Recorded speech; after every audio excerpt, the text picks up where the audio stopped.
Paz, paz, paz do Senhor. Paz, paz, paz do Senhor. Paz, paz, paz do Senhor. Paz, paz, paz do Senhor. Paz, paz, paz do Senhor. Paz, paz, paz do Senhor. Paz, paz, paz do Senhor. Aumenta o som, modinha. Paz, paz, paz do Senhor. Paz, paz, paz do Senhor.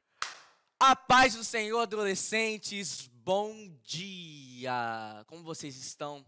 Espero que estejam bem. Eu me chamo Gustavo. É uma honra estar aqui com vocês nessa manhã para ministrar a aula para vocês. Bom, pessoal, assim como todas as lições desse trimestre estão sensacionais, a lição de hoje, a lição 10, o reinado de Salomão, não vai ser diferente. Hoje a lição está super, ultra, mega especial. E eu acredito que você vai sair daqui transformado depois dessa lição. Tá? Então, para melhor proveito seu, né, para o estudo, né, do dia a dia, pega aí a sua caneta, seu caderno, a sua Bíblia e sua caneta, tá? Para você acompanhar, né, ler durante a semana, fazer uma aplicação, entendeu? Talvez para evangelizar uma pessoa, entende? Então, aprenda, usufrua de tudo aquilo que Deus tem para você nessa manhã, tá? Mas antes da aula começar, eu quero fazer uma oração. Então, feche seus olhos aí onde você está, fale com Deus junto comigo. Senhor Jesus, muito obrigado por mais essa EBD, meu Pai, que o Senhor nos concedeu. E eu peço ao Senhor que fale conosco nessa manhã, meu Pai, que todo espírito de distração, Senhor, em nome de Jesus, seja repreendido no nome de Jesus, que nosso coração venha estar totalmente voltado para a Tua palavra, Senhor. É o que nós pedimos no nome santo do Filho amado Jesus. Amém.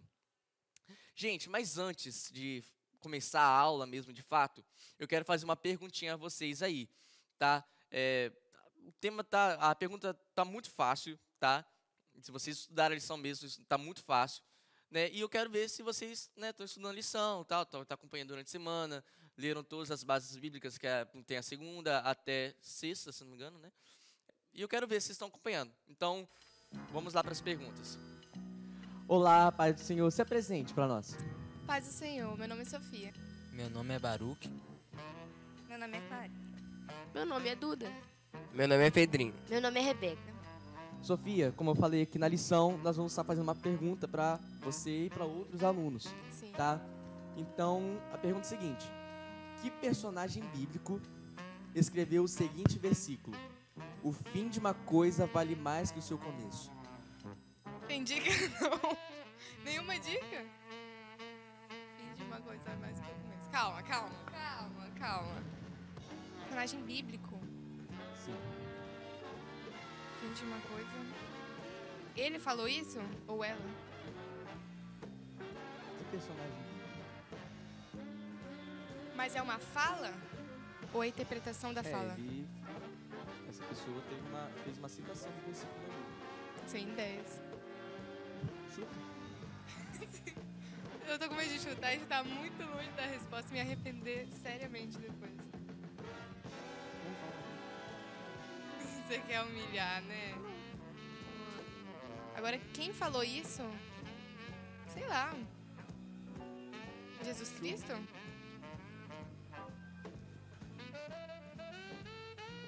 Pode chutar. Tem versículo infinito. Clarinha, que personagem bíblico escreveu o seguinte versículo? O fim de uma coisa vale mais que o seu começo. Apóstolo Paulo? Personagem bíblico? Salomão? Pedrinho, que personagem bíblico escreveu o seguinte versículo? O fim de uma coisa vale mais que o seu começo. Não sei. Jesus. Rebeca, que personagem bíblico escreveu o seguinte versículo? O fim de uma coisa vale mais que o seu começo. Isaías? Sei lá. Não sei. Obrigado, Rebeca. Como eu falei, essa pergunta está muito fácil para quem estudou a lição, né?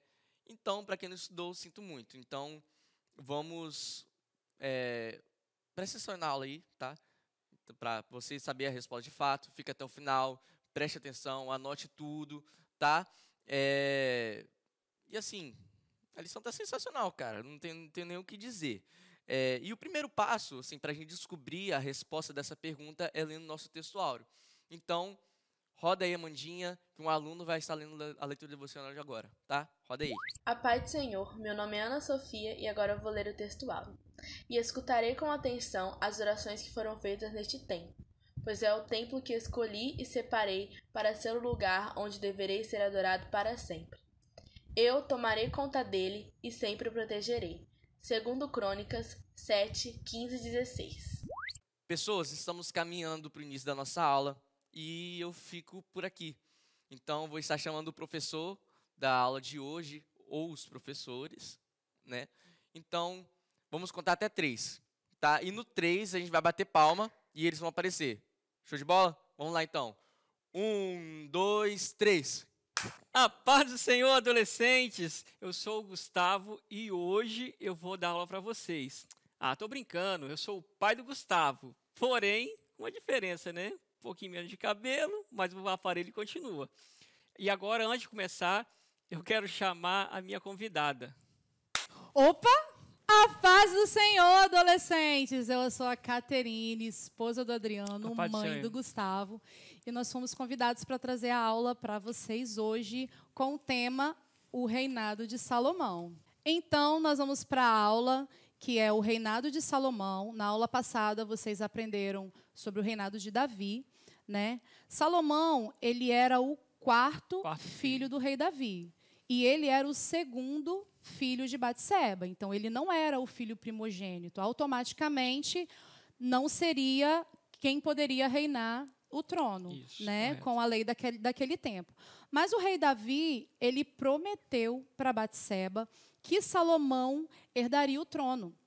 Quando Davi já estava velho, já perto da sua morte, Adonias, muito astuto, pensou: meu pai ainda não anunciou quem será o próximo rei. E aí, usando de astúcia, ele organiza um sacrifício, chama sacerdotes e se autoconclama rei de Israel. O profeta Natã vai então até Batseba e conta toda a história. Batseba, Adonias fez um grande sacrifício e se autoconclamou rei de Israel. Batseba vai até o rei Davi, conta toda a história. Em seguida, Natã entra e confirma toda aquela história. E aí, o que o rei Davi faz? Muito sábio, chama o povo, manda organizar toda a cerimônia, e aí ele coroa Salomão como rei de Israel. E aí, Adonias, então, fica sabendo do que aconteceu, que Davi, né, coroou Salomão como rei, e ele teme por sua vida. E aí, ele corre, segura na ponta do altar, porque naquela época existia uma lei que se a pessoa se apegasse à ponta do altar, ela não seria morta, né? Então, nosso ponto 1, nós vamos ver quem foi Salomão. Quando a gente pensa em Salomão, acredito que não só eu, mas em geral, nós já logo pensamos, né, em sabedoria, em riquezas. Mas será, né, vamos parar para pensar, será que todo o tempo da vida de Salomão ele foi sábio? Logo no início do seu reinado, Salomão viveu uma experiência com Deus, que talvez tenha sido uma experiência extraordinária que ele tenha vivido naquela época. Salomão, então, ele oferece um sacrifício ao Senhor, e logo após esse sacrifício ali, Deus o visita ele em sonhos, né? E ele pergunta para Salomão, o que você quer que eu lhe dê? Imagine agora, imagina essa pergunta. Imagina. Né? Imagina Deus se aparecesse a mim ou a você, agora está me ouvindo, perguntasse o que nós queremos. Você já parou para pensar? Será que eles saberiam escolher? Eu acho que eu não saberia. Então, nosso coração, assim, né, vem muita coisa na nossa mente. Na verdade, eu nem sei o que eu pediria. Você sabia que você ia pedir? São coisas, né, às vezes, que são para nosso próprio benefício. Justamente. Às vezes não seria proveitoso para ninguém mais do que além de nós mesmos, né? Sim. Mas isso precisa a gente precisa levar em conta e pensar se estamos, de fato, orando corretamente. Será que nós estamos fazendo uma oração alinhada com o propósito de Deus? Será que nós estamos sendo sinceros e pensando em algo que realmente vai fazer a diferença em nossas vidas? Salomão, né? Mas Salomão, ao contrário de mim e de muitas pessoas, de mim também. né? Ele pediu a Deus o quê? Sabedoria para governar o povo de Deus com justiça. E ele tinha noção, né, que aquele povo pertencia ao Senhor. E ele precisava dar o melhor dele, né, em prol do povo de Deus. Isso está em 1 Reis 3:9.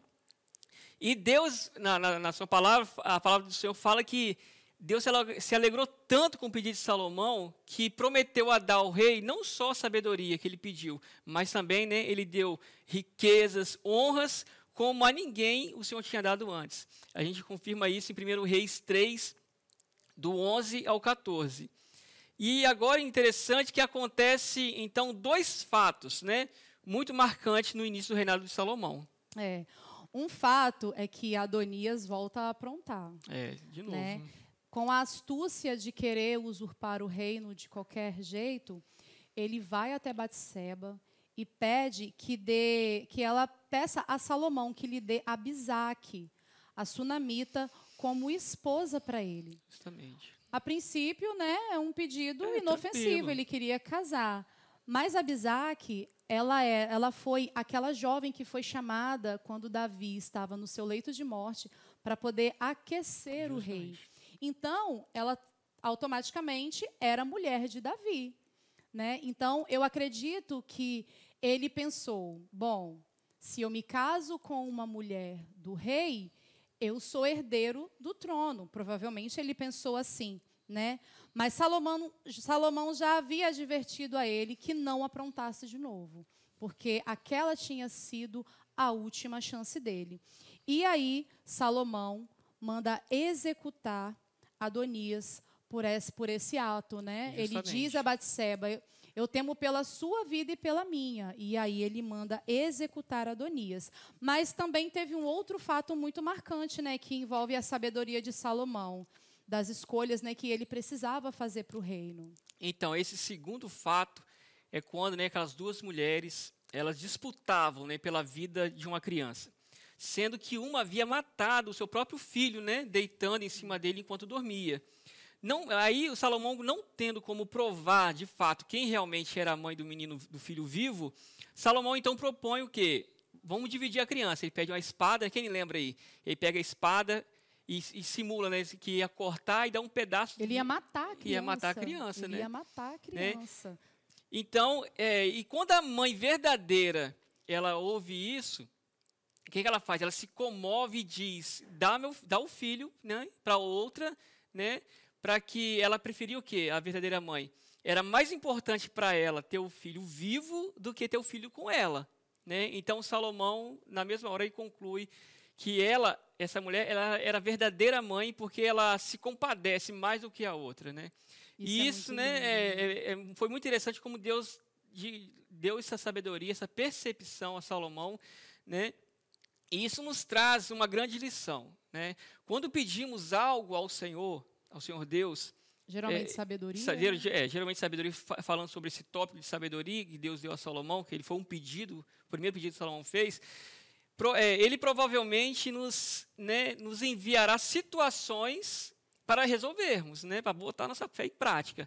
É aonde, irmãos, precisamos estar em perfeita comunhão com o Senhor para ouvir a sua voz. Com devocional em dia. Devocional, a oração, ter intimidade com Deus. Salomão, ele era um homem tão sábio, né, que os reinos vizinhos, né, eles enviaram grandes autoridades constantemente ao seu reino para aprender com a sabedoria de Salomão. E chamava a atenção. A sabedoria essa que nos serve até os dias de hoje, né?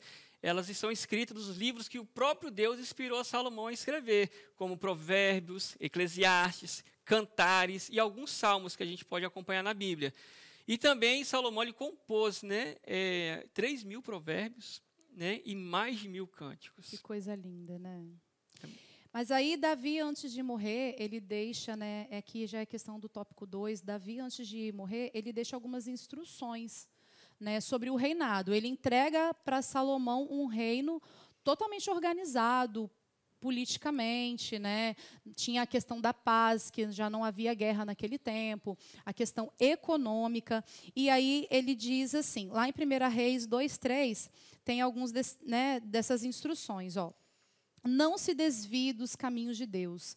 Guarde a ordenança do Senhor seu Deus para andares em seus caminhos, para guardares os estatutos, os seus mandamentos, os seus juízos, os seus testemunhos, como está escrito na lei de Moisés, para que prosperem tudo quanto fizeres e para onde quer que fores. Deixa eu ler na Bíblia, que eu acho que vai ficar mais certinho. Também, tu sabes, isso aqui já é em 1 Reis 2, versículo 5. E também tu sabes o que me fez Joabe, filho de Zeruia, e o que fez aos 2 capitães do exército de Israel, a Abner, filho de Ner, e a Amasa, filho de Jeter, os quais matou e em paz derramou o sangue de guerra e pôs o sangue de guerra no cinto que tinha nos lombos e nos sapatos que trazia nos pés. E aí, em 1 Reis 2:7, ele dá outra instrução. Porém, com os filhos de Barzilai, os gileadita, usarás de beneficência e estarão entre os que comem à mesa, porque assim se chegaram eles a mim, quando eu fugia por causa do seu irmão Absalão, quando ele foi perseguido, que Absalão queria matá-lo. E ele disse que era para poder usar de misericórdia com essa família. E a outra ordem é: eis que também contigo está Simei, filho de Gerá, filho de Benjamim, de Baurim, que me maldisse com maldição atroz, também no dia em que ele fugia a Manaim, né, que ele fugia de Absalão.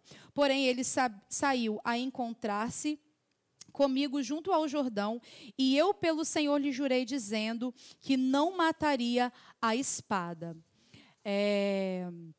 E aí, com relação à construção do templo, nós vamos lá para a revista, na parte do auxílio teológico. Eu acredito que na revista de vocês não tenha. Do tópico 2, mas eu vou ler para vocês. Por que há tanta ênfase no templo no Antigo Testamento, né? Ele era um símbolo de autoridade religiosa. O templo era uma maneira de Deus centralizar a adoração em Jerusalém para assegurar que a crença correta fosse mantida intacta por várias gerações. Era um símbolo da santidade de Deus. A bela atmosfera do templo inspirava respeito e reverência por Deus. O templo foi o cenário de muitas das grandes visões dos profetas. Era um símbolo do concerto de Deus com Israel. O templo mantinha as pessoas concentradas na lei de Deus. As tábuas dos 10 mandamentos eram guardadas no templo. Era um símbolo do perdão. O projeto do templo, seus utensílios e costumes eram grandes lições para todas as pessoas, lembrando-as da seriedade do pecado, da punição que ele exigia e da sua necessidade de perdão. Ele preparava o povo para o Messias. No Novo Testamento, Cristo disse que tinha vindo para cumprir a lei e não para revogá-las, lá em Hebreus. Usa os costumes do templo para explicar o que Cristo fez quando morreu por nós. Ele era um testemunho de esforço e criatividades humanos, inspirados na beleza do caráter de Deus. Os indivíduos se dedicavam às grandes realizações, na engenharia, na ciência, na arte, para louvá-lo. Era um lugar de oração. No templo, as pessoas podiam passar algum tempo em oração a Deus, assim como nós fazemos hoje, né? Sim. Nós estamos sempre aqui na igreja, nos cultos de oração, buscando, né, junto com o povo que aqui reúne também. E aí nós vamos, né, como acabamos de ler, Salomão ele quis levar o reino para uma outra dimensão. Já que ele recebeu o reino muito bem organizado, ele teve, né, condição de expandir. Aquela época já existia, né, Salomão já trabalhou com comércio exterior, ele fazia comércio com outras nações, levava água através de canaletas para outros lugares do reino. Ele tinha vários acordos políticos para poder continuar mantendo ali a paz, né? E as riquezas no reino. Então, sim, foi um reinado de muita prosperidade, né? as pessoas prosperavam. A Bíblia diz que a prata, né, ela não tinha valor no tempo de Salomão, de tão grande que eram as riquezas, né, em ouro e pedras preciosas. E a sabedoria atraía sábios, curiosos, né, e até mesmo a rainha de Sabá foi até ali o reino para poder conhecer da sabedoria de Salomão. Mas nem tudo foi flores nesse reinado, né? É o assunto agora do tópico 3. Nós vamos tratar sobre o pecado ou o declínio de Salomão, né? Então, voltando à fala anterior de Davi, como uma das orientações que ele deu a Salomão, ele é enfático em dizer: não desvie dos caminhos de Deus. Como você citou, os acordos de Salomão faziam parte do reino, para manter o reino, na verdade. Parte dessas alianças políticas era se casar com as filhas dos reinos vizinhos para trazer estabilidade econômica, né, e tratado de paz. Uma coisa que Deus já havia advertido que não se fizesse. Já tinha falado. Né? Então, aliança com outros povos. Justo. Né? Foi onde começou o declínio do rei Salomão. Salomão, ele já começa, né, ele teve, né, 700 esposas, pensa. E 300... Isso não estava certo, adolescentes. E mais 300 concubinas, pensa. Então, mas isso já trouxe assim, uma terrível consequência. Foi, né, a questão da desobediência. Da desobediência, aí, porque, né? já, como foi falado, Deus já havia advertido o povo e a Salomão que não era para fazer aliança com outros povos. E uma dessas mulheres era filha de Faraó. Né? Nesse tempo, o Egito, né, já havia voltado a ser uma grande potência. Né? Então, aqui começa a queda de Salomão. Ele constrói um grande palácio para a filha de Faraó, né? Palácio esse que era muito maior e muito mais luxuoso do que a própria casa de Deus que ele havia construído. O nosso pastor já deu uma aula sobre isso, né? Ele gastou mais tempo a construir. Mais dinheiro, mais riquezas, dedicação, né? E tudo.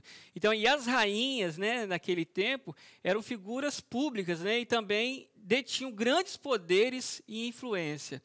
A Bíblia, né, nos relata, né, que essas mulheres o levaram, né, a construir templos para outros deuses, né? E, mais uma vez, entrando em desobediência àquilo que Deus já havia orientado. Na questão da idolatria. Na idolatria. Sendo que um desses templos, né, era em frente ao monte onde estava construído o templo do Senhor, o templo de adoração ao nosso Deus eterno. Pensa que afronta, de um lado a igreja, do outro lado um templo. Justamente. De idolatria. E não era só um templo, na verdade, né?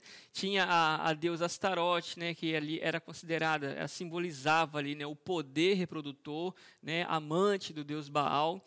Tinha um deus assim que eles cultuavam, o deus Moloque, né, que era assim um deus nacional dos amonitas, e ele foi criado, né, ele, na verdade foi chamado de abominação, porque em seus ritos de adoração incluía sacrifício de criança. Era um deus assim terrível, né? O povo cultuava isso. Eles matavam os próprios filhos, né? Davam os filhos para sacrifícios. Justamente. E tinha o deus Quemós, que era um deus nacional também dos moabitas, né? E o povo de Deus, os israelitas, né, eles foram advertidos a todo tempo contra a adoração a outros deuses em geral, né? E a Moloque em particular, né? Quando a gente for olhar em Levíticos 18, 21 e Levíticos 20, de 1 a 5, Deus vai tratar exatamente, em específico, a Moloque.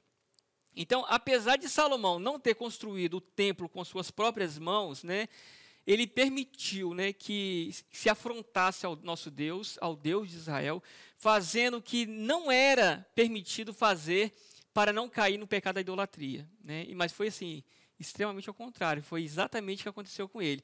As muitas esposas ganharam seu coração, né, de modo que o levaram a construir altares a deuses estranhos em sua velhice para adorá-los, desobedecendo totalmente as ordens de Deus, que Deus foi enfático em dizer, o próprio Davi orientou para que ele não se desviasse do caminho de Deus. Ainda assim, a misericórdia de Deus permaneceu, né? Por amor a Davi, né? Deus que havia sido fiel, deu, né? Por amor a Davi, que ele foi fiel, e Deus, ele prometeu, não ia voltar atrás, ele permitiu, né, que Salomão reinasse até o último dia de sua vida. Né? Mas o pecado tem uma consequência, né? mesmo Deus lhe perdoou, deu paz a Salomão até um certo período. Quando ele começa a pecar, esse pecado trouxe grandes consequências ao povo de Israel depois da morte de Salomão. Após os seus pecados, Deus levanta, né, ele levantou o inimigo contra Israel por conta dos pecados de Salomão. E a gente sempre pensa que o pecado, né, quem está pecando sou eu, mas o pecado ele sempre traz essas consequências, né? As pessoas que estão à nossa volta ali, elas acabam pagando o preço, né? E os pequenos pecados, né? O que tem ver isso? O que tem tocar aqui? Não tem nada a ver. Não tem nada a ver. E aí quando nos damos conta de onde estamos, já estamos afundados no pecado de idolatria, porque é muito comum a gente olhar para o passado e achar assim, aquele povo era idólatra, eles iam em templos, eles sacrificavam crianças, mas nós fazemos tudo isso hoje, que é tão abominável quanto, de outras maneiras. E Deus, ele se ira da mesma maneira. Verdade. Então, assim, um lindo início com um fim tão trágico, né? Nós não podemos estar confiados na nossa sabedoria humana. Nós precisamos estar alinhados com a vontade de Deus, cuidar do nosso tempo, da nossa vida devocional todos os dias, a vida de oração, né? Como a palavra de Deus, ela é a regra de fé. Ela precisa ser a nossa regra de fé, né? Ela traz verdades que nos orientam. O próprio livro de Provérbios que Salomão escreveu tem conselhos extraordinários que, assim, nos ensinam nas mínimas coisas como nós devemos nos comportar. Eu vejo muitos adolescentes, às vezes até pessoas adultas, às vezes sendo influenciadas por esses influenciadores digital, coaches que se dizem cristãos, né, e não conhecem nem a Bíblia, não têm a Bíblia como regra de fé. Então, assim, nós precisamos ter a Bíblia como a nossa luz, né, os nossos líderes, os nossos pastores, que são pessoas que nós conhecemos a vida, que são homens de oração, que são homens que zelam pela santidade. Nós precisamos ter essas pessoas, né, como os nossos condutores, né? Você que é adolescente, que ainda estão crescendo e aprendendo, precisam, assim, obedecer em tudo à liderança, né, aos pais que vocês têm. E provavelmente, né, foi por isso que o rei Salomão cita em Eclesiastes uma palavra muito conhecida, né? É verdade. Ele cita o seguinte, que o fim de uma coisa vale mais do que o começo, né? Ele é até contraditório, você estava adivinhando, né? Provavelmente ele achou, né, ele já estava no final da vida e aí pensou, nossa, eu comecei tão bem, com tanta sabedoria, Deus ali comigo, me deu tantas riquezas, mas lá no final ele estava com o coração corrompido, né?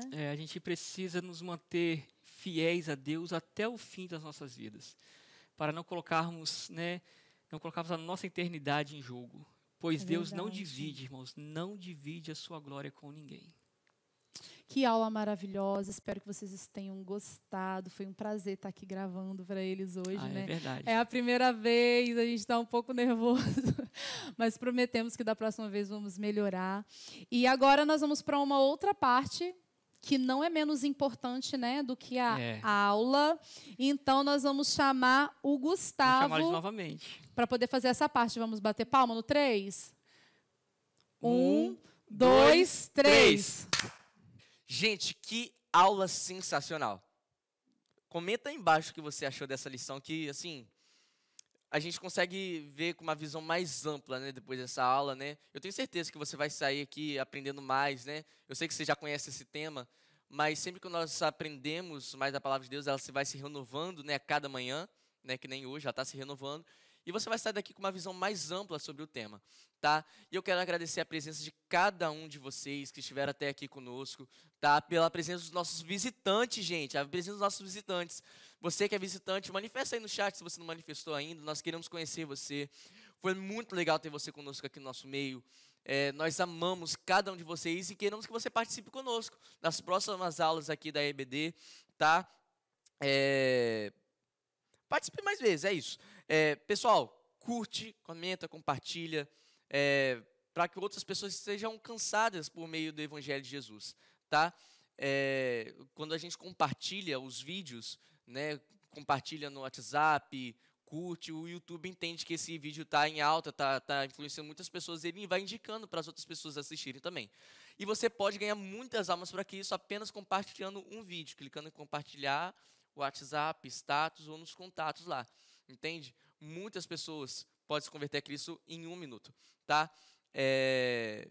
Temos um momento muito importante também agora na lição, nessa aula, que é o momento do dízimos e ofertas, tá?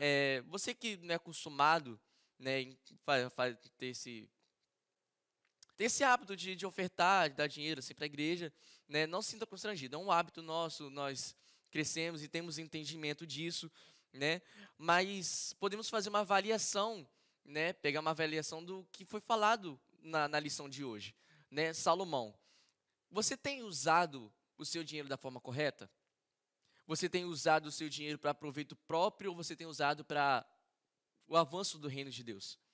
Entende? Salomão, ele gastou mais, se esforçou mais para o proveito próprio, né, para o seu palácio, para as coisas, para a roupa, para os servos, né, que a Bíblia cita, né, para proveito próprio, né, que eu já falei, do que para a casa de Deus. Entende? Então, esse é o momento de você provar o seu amor por Jesus, né, também com dízimos e ofertas. Tá? Então, quando você oferta, vai tocar uma música aí agora, enquanto você oferta chorando, tá? É isso aí, coloca aí, Mandinha. Os reinos se abalam, os povos se curvam, as bocas se abrem, as mãos se levantam pra dizer que tu és o rei. Pra dizer que tu és o Senhor.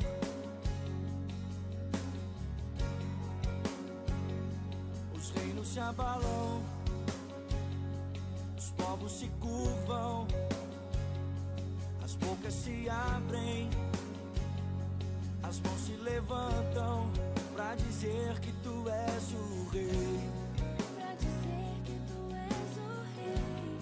Pra dizer que tu és o Senhor.